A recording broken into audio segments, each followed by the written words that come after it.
Students, my name is Sagar Pandya and today we are going to start with a very interesting chapter of our syllabus. That is chapter number 3, Key Concepts and Issues since 1991, Humanitarian Issues. This is one of the most interesting and beautiful chapter. Let's start.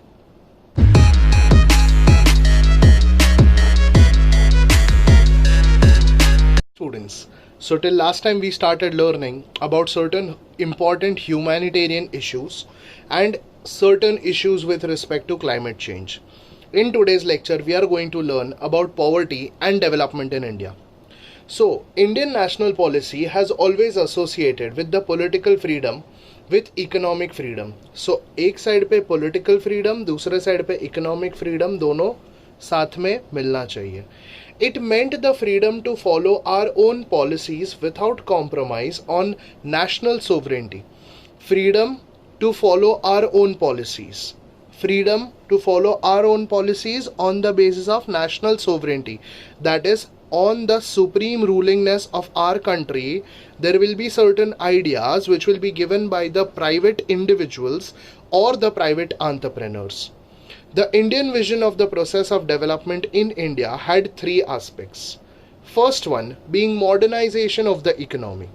Now, modernization of economy ज़रूरी था, तो कैसे ज़रूरी था? Now, modernization of Indian economy meant industrialization. If it meant industrialization, matlab tell me one thing. Modernization was necessary, so what was required? Industrialization. Now modernization मतलब economy grow करना है, economy grow करना है मतलब by modern ways grow करना है.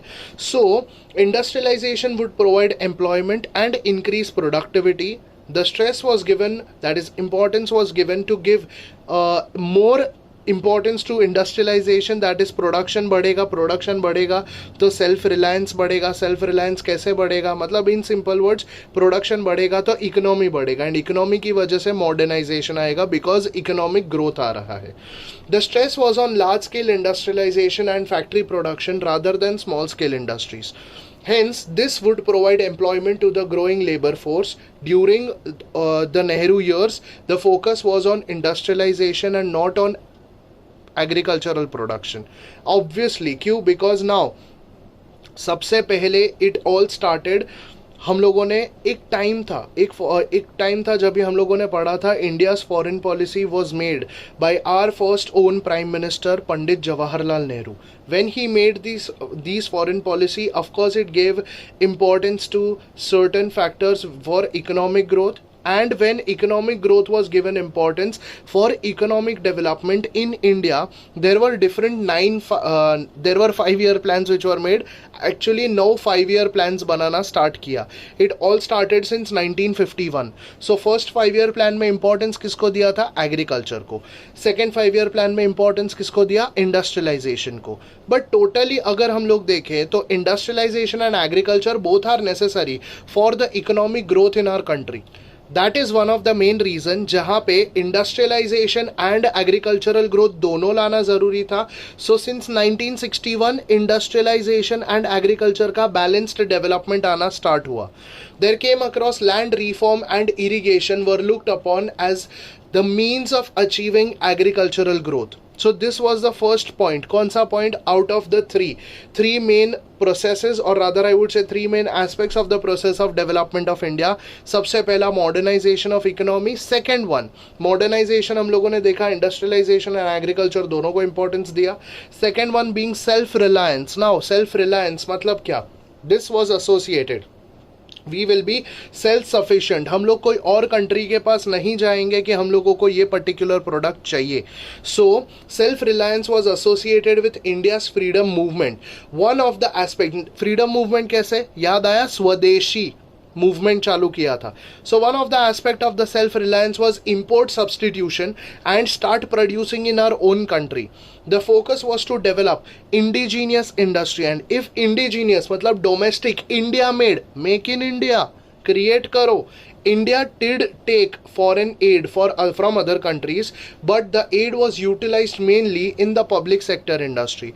This was one of the main reasons जहाँ पे government factor ज़्यादा बढ़ने लगा था, but private individuals को भी उतना ही importance दिया था. सो अगर वो साइड पे हमने देखा गवर्नमेंट इंडिविजुअल्स को ज्यादा इंपॉर्टेंस भी दिया था, so there came across one such pattern which was called as socialistic pattern of society. Now socialistic pattern of the society with equity and social justice together. India adopted the approach of planning for the development. The planning commission was created that was expected, and जैसे मैंने बोला 1951 से there came across different 5-year plans, to be precise 9 5-year plans बनना start हुआ था. So the planning commission was created कि भाई economic development लाना है, उसके लिए कितने 5-year plans बनाए, 9 5-year plans बनाए for the development of the country. Importance was given to the public sector industry and not to the private sector. यहाँ पे पब्लिक सेक्टर मतलब कहना इसे गवर्नमेंट को इंपॉर्टेंस मिला. हाँ, क्यों? बिकॉज प्राइवेट सेक्टर में ऑलरेडी लोगों ने ज्यादा पैसा इन्वेस्ट किया था एंड उनका प्रॉफिट भी आ रहा था. बट एम्प्लॉयमेंट अपॉर्चुनिटीज के लिए गवर्नमेंट रिस्पॉन्सिबल होगा कि private individuals. So the Indian concept of socialism was based on the promotion of welfare and also employment generation. This was the approach to tackle the problem of poverty in India. And agar poverty change karna tha, there came across many such changes from 1960s to 70s. So some changes did take place 60s and 70s. The 1960s saw a focus on agriculture. This was given importance. This was a mindset. It was a brainchild of Dr. M.S. Swaminathan. What was the brainchild? The green revolution. Now green revolution का मतलब क्या हुआ? Increasing the production of food grains. ऐसे techniques बनाए so that food grain production बढ़ेगा.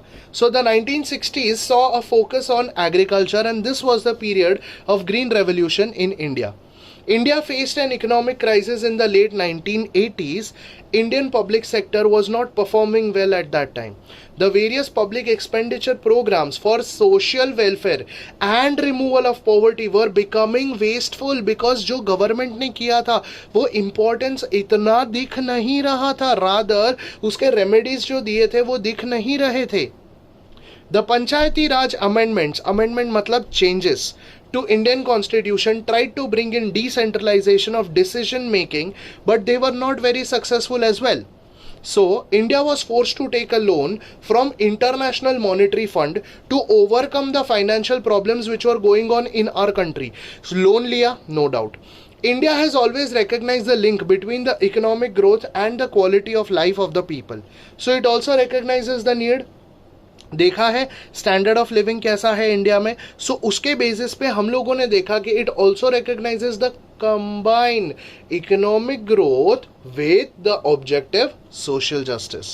सो social justice भी था, economic growth भी था. Growth with social justice and equity was required and that is why when equity बोल रहा हूं, this has been always the policy of India. That is equality लाना जरूरी है towards poverty and development.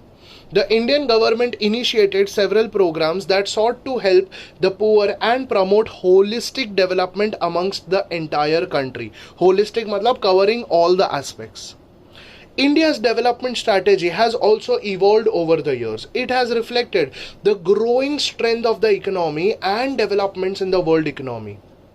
In the early stages of the developmental planning, government had played a dominant role through public sector in all important industries. In all the industries, government sector सबसे ज़्यादा आगे था. This strategy changed in 1980s. Some changes were made in 1980s to address the shortcomings in all the developmental strategy. After 1991, a wide-ranging program of economic reforms was initiated. The earlier framework of socialist pattern of development was given up. India introduced the policies of economic liberalism, that is liberalization, privatization for the public sector, and that was one of the main reasons जहाँ पे socialistic pattern of development was given up. यहाँ पे socialistic pattern was given up. India introduced the policy मतलब government sector, खाली government sector का control नहीं. There will be a mixed economy. खाली socialistic नहीं, खाली capitalist भी नहीं, दोनों सेक्टर साथ में चलेंगे. लिबरलाइजेशन मतलब importance was given to freedom of trade and privatisation of the public sector was also done slowly and gradually. These reforms were pursued by the successive governments since 1991 and have enjoyed a broad base of support. 1991 के बाद globalization was also given, and together it was called as LPG, liberalization, privatization, globalization. These reforms brought in changes in the Indian economy, and the Indian economic and industrial growth rate and started increasing, and India became a stable economic power. So जैसे ये changes आए, these reforms also changed the role played by the state, that is by the government. Now the developmental strategy was to encourage the private sector, that is importance was given to the private sector to increase the production and create job opportunities for the employment opportunities. मतलब job opportunities मिला तो employment opportunities बढ़ेगा, production बढ़ना चालू हुआ and raise income levels in the society. So economic growth भी होना start हो गया. India has a strong and vibrant private sector, including large, middle-sized and private sector enterprise altogether. Encouragement of the private sector does not mean that the state has no role to play in the development. Today, the state, along with the civil society, NGOs and voluntary organization continues to play an important role in the area of social development, especially in rural areas. Now, along with civil society continues to play an important role in the social development. सबसे पहला focus यही आ गया था कि कहाँ कहाँ control रखना है, and this includes providing the basic services such as healthcare, education, safe drinking water, etc. to the majority of the population, especially in the rural areas. So basically ये सब जगह पे ये प्रोवाइड करना स्टार्ट कर दिया. This estimates from the 2018 Global Multidimensional Poverty Index, that is also called as MPI, released today by the United Nations developmental program, that is UNDP, and the Oxford Poverty and Human Development Initiative indicate that despite difficulties and prevalent gaps, India has made a great and decent progress in reducing multidimensional poverty. According to this report, the incidence of multidimensional poverty has almost halved between 2005 to 6 and 15-16.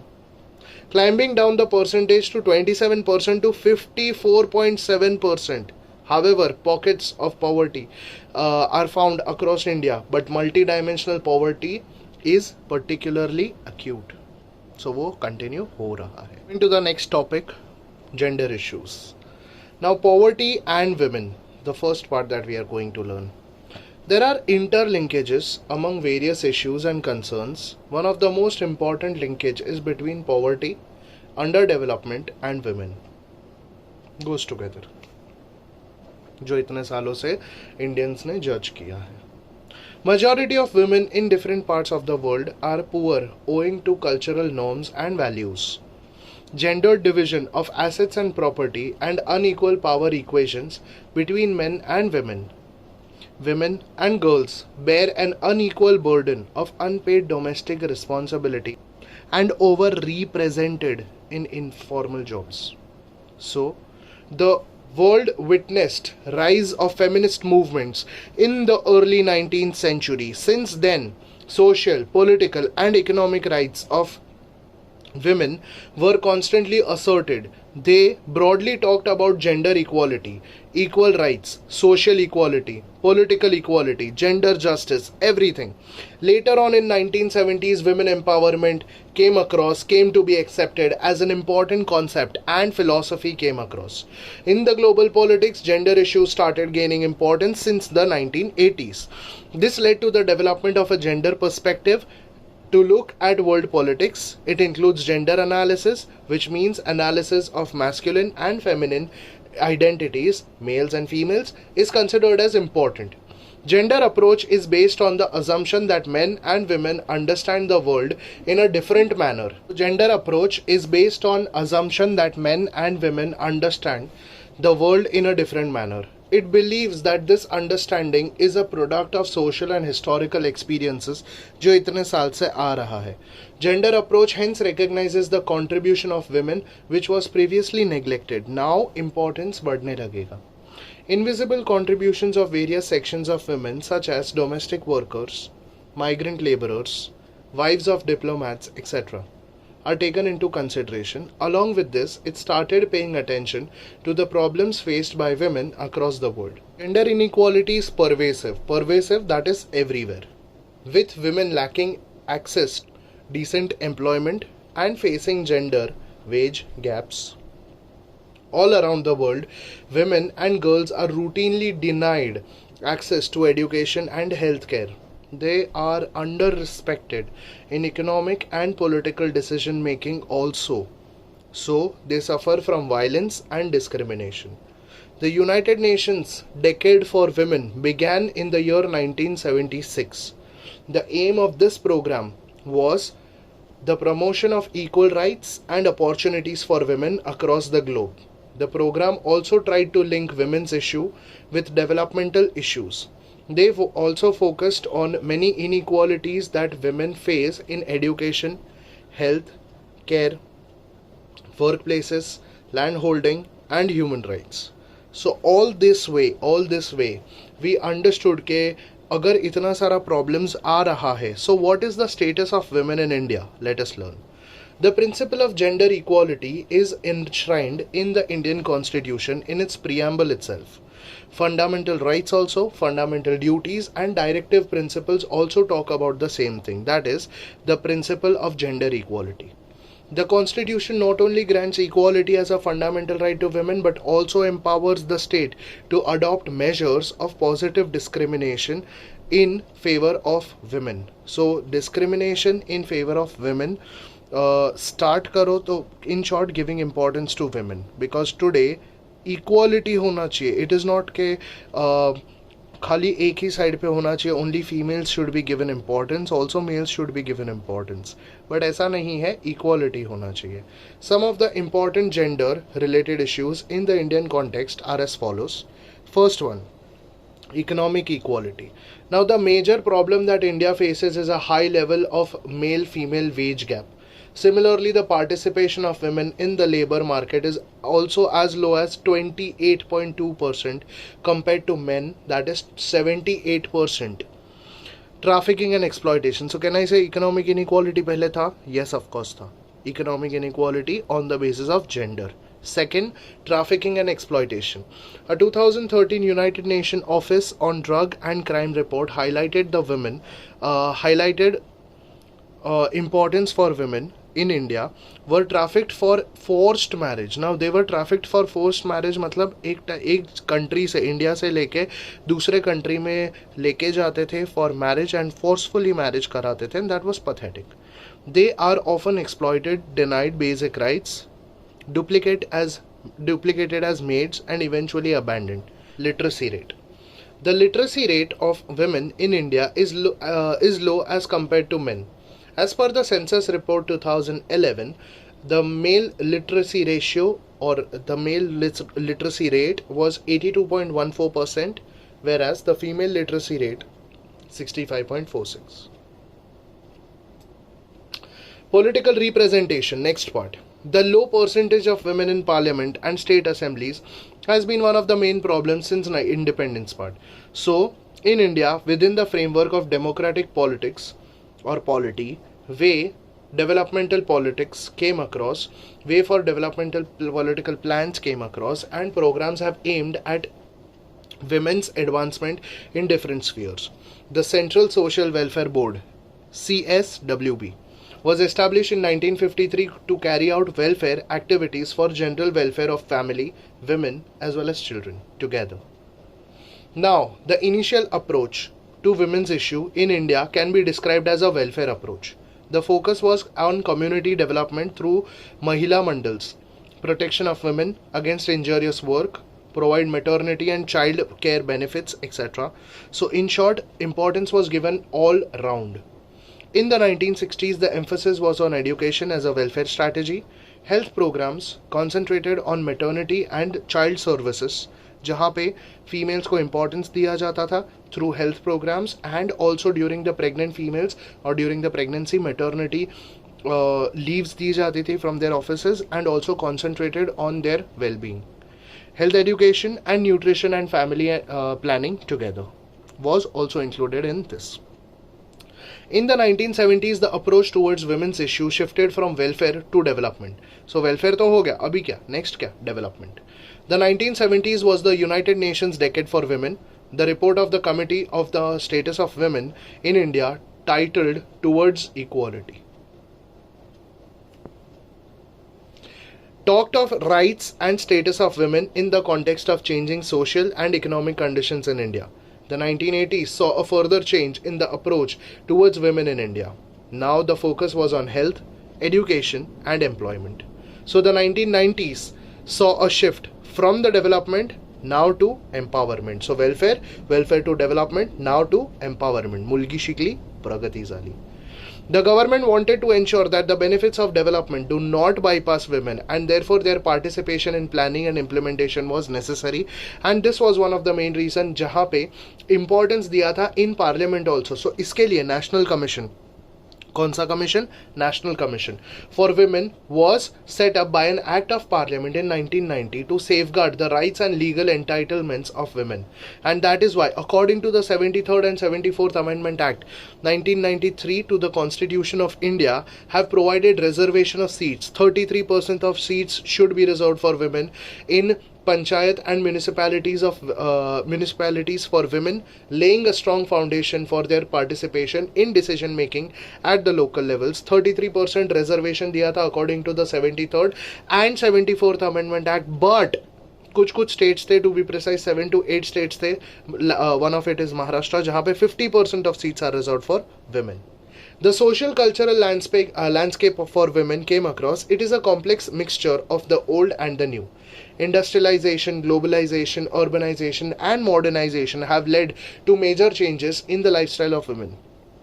On the one hand, liberalization, that is importance of freedom, was given, has provided better opportunities for women in terms of education, jobs and decision making power. On the other hand, increased violence, wage differences and discrimination started continuing in the society. Change in social norms was needed, was required, and society में changes लाना बहुत ज़्यादा ज़रूरी था. So, change in social norms and mindset can be brought through institutional initiatives. That is why this involves the family, community, religion, and educational institution. It can initiate, strengthen, and implement economic and social policies for gender equality. Finally, the Department of Women and Child Development, Government of India, came into existence as a separate ministry in 2006. Earlier, since 1985, it was a department under the Ministry of Human Resource Development, but the ministry was now later on constituted with the prime intention of addressing gaps in state action, that is with respect to state action for women and children, and to create gender equitable and child centric legislation, policies and programs.